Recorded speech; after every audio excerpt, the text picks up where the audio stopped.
Friends, welcome to kitchen art. મધ જેવા મીઠા સકરિયા ખાવા હોય તો મારી રીત જરૂરથી જોજો. આજે આપણે ના કુકર, ના પાણી, ના ઓવન વગર એકદમ મધ જેવા મીઠા સકરિયા બાફીશું. કુદરતી સ્વાદ જળવાઈ રહે તે રીતે સકરિયાને બાફવાની બે નવી રીત હું તમને શીખવાડીશ.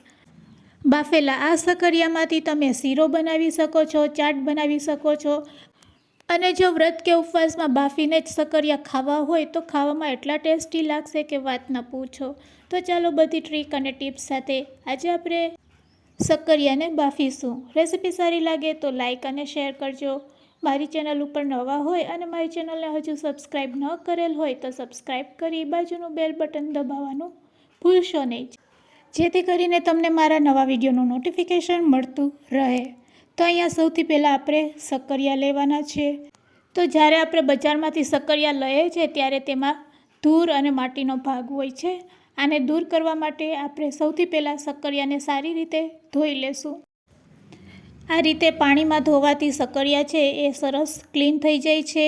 તેમાં રહેલી ધૂળ અને માટીનો ભાગ આપણે દૂર કરી શકીએ છીએ. હાથેથી આ રીતે તમે ઘસશો એટલે તમે જોઈ શકો છો એકદમ સરસ આપણા સકરિયા ધોવાઈ જાય છે અને માટીનો ભાગ છે તે પાણીમાં રહી જાય છે. તો હાથેથી ઘસી ઘસીને તમે ધોશો એટલે સકરિયા સરસ ધોવાઈ જાય છે અને પછી છાલ ઉતાર્યા વગર પણ તમે સકરિયાને બાફીને ખાઈ શકો છો.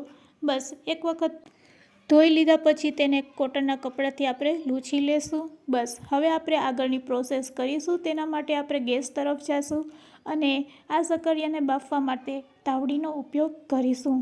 ફ્રેન્ડ્સ, આ રીતે જ્યારે તમારે સકરિયા બાફવા હોય ત્યારે સકરિયા હંમેશા આછા અને પાતળા ગોતવાના.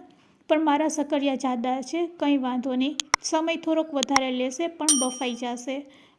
મોટા વાસણથી કવર કરી લેશું. 15 મિનિટ માટે મીડિયમ ફ્લેમ ઉપર થવા દેશું.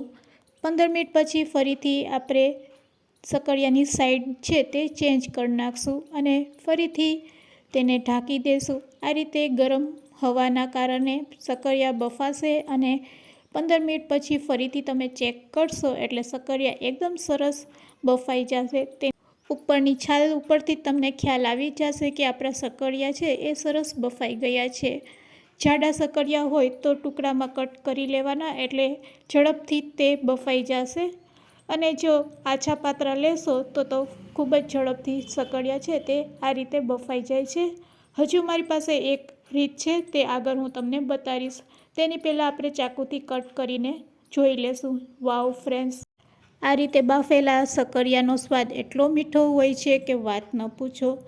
સકરિયાને જો બીજી રીતે તમારે શેકવા હોય તો એક જાડા વાસણમાં મીઠું લેવાનું છે અને મીઠા ઉપર આ રીતે સ્ટેન્ડ રાખવાનું છે. પછી તેના ઉપર સકરિયાને આપણે ગોઠવી દેવાના છે અને પછી તેને પણ લીડથી આપણે ઢાંકી મીડિયમ ફ્લેમ ઉપર થવા દેવાના છે. 15 મિનિટ થાય એટલે વચ્ચે ચેક કરી લેવાનું અને સકરિયાને પલટાવી લેવાના. બસ 20 મિનિટમાં જ તમારા સકરિયા છે તે બફાઈ જશે. તો બંનેમાંથી તમને કઈ રીત સારી લાગી તે મને કમેન્ટ્સમાં જરૂરથી કહેજો. અહીંયા આપણા સકરિયા સરસ બફાઈ ગયા છે. ઠંડા થાય એટલે તેની છાલ દૂર કરી લેશું.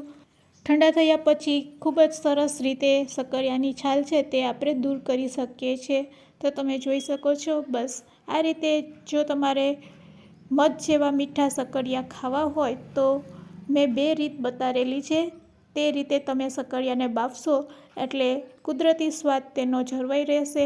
હું તમને ટેસ્ટ કરીને પણ બતાવું છું. વાવ ફ્રેન્ડ્સ, ખરેખર ખૂબ જ ટેસ્ટી લાગે છે. જો તમારે શીરો બનાવવો હોય તો આ સકરિયામાં ફક્ત ઘી અને ખાંડ નાખીને તમે શીરો બનાવીને એન્જોય કરી શકો છો. તો ફ્રેન્ડ્સ, આજની રેસીપી કેવી લાગી તે મને કમેન્ટ્સમાં જરૂરથી કહેજો. રેસીપી સારી લાગી હોય તો તમારા ફ્રેન્ડ્સ, મિત્ર અને ગ્રુપમાં શેર કરવાનું ભૂલશો નહીં. મારી ચેનલ ઉપર નવા હોય તો મારી ચેનલને સબસ્ક્રાઈબ કરી લેજો. વિડીયોને એન્ડ સુધી જોયો હોય તો એક લાઇક જરૂરથી આપજો. Thanks for watching. ફરી મળીશું એક નવી રેસીપી સાથે.